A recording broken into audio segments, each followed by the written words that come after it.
Around 544 BC, there was an ancient military strategist named Sun Tzu. He believed that true mastery does not lie in achieving 100% success in 100 battles. Instead, the perfection of skill lies in subduing an enemy without engaging in any combat.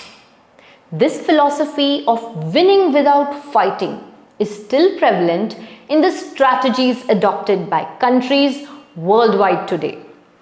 In this road, China's name is at the top among the Asian countries.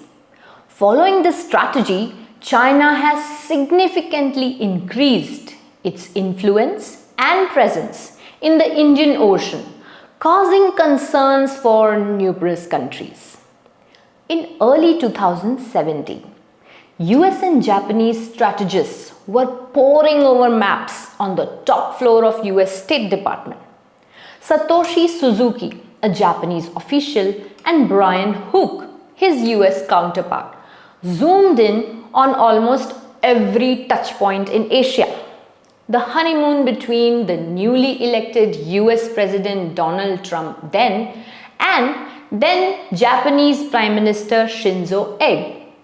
The emergence of India, a potential flare-up on the Korean Peninsula due to China, and most importantly, on the fact that Indo-Pacific region is home to some of the world's most populous and economically dynamic countries, which also includes India, China, Japan, Australia, and Indonesia. This concentration of economic and political power makes it a critical center of global geopolitics. It was then that US administration and Shinzo Abe stressed on changing the term Asia Pacific to Indo-Pacific. Some might say, what's in the name? Well, a lot rests on this name change. Let's see how. This is a silent but direct hit to the China's expanding politico-military activities from the Western Pacific to the Indian Ocean. You can also say from Hollywood to Bollywood. Well, the Belt and Road Initiative of China is one of the most feared examples of this same strategy.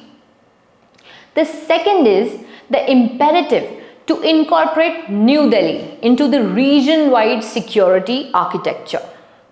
That is why US desires India to be a regional net security provider.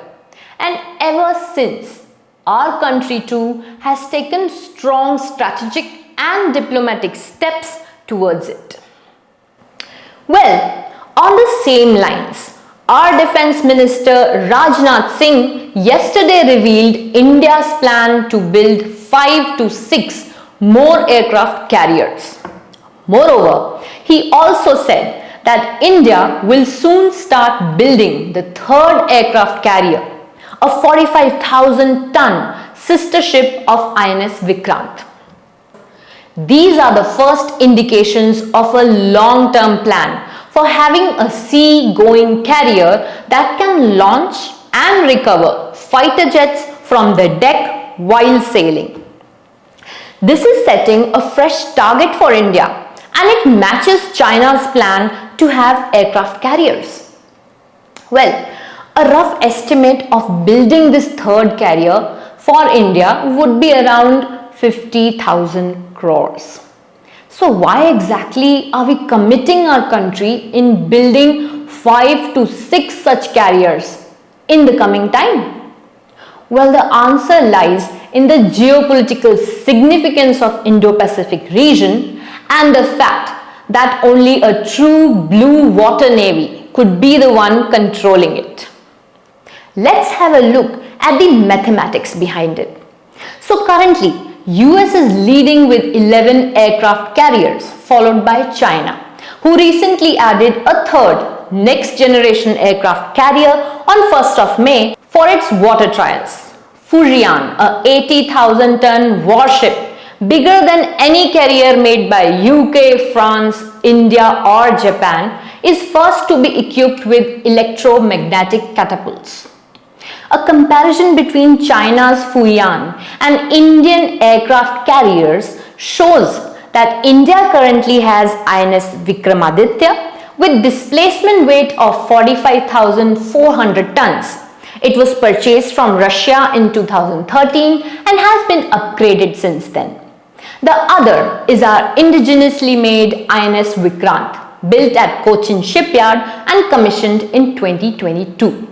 So compared to China's 80,000-ton displacement watership, India seems to be behind in the size and displacement of the same. That makes the new announcement by our Defence Minister far more important, as this new carrier, INS Vishal, would be of 65,000-ton displacement and conventionally powered.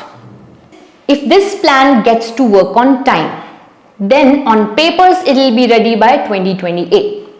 Let's take 2032 at max. By then, China's navy will be ready with 6 aircraft carriers to counter US, whose majority of carriers would be retired or ready for retirement by then. This does seem alarming. China is already pulling ahead, and the gap keeps widening with time. With China's staggering high defense budgets, can India run this race? Question should also be, should India be running this race? If yes, then how? Truth is, infrastructure and asset investments take time, and the time to act is now. So we better get to some San Tzu philosophy at work and be ready with numerous creative, diplomatic and feasible strategies to counter China in the coming years.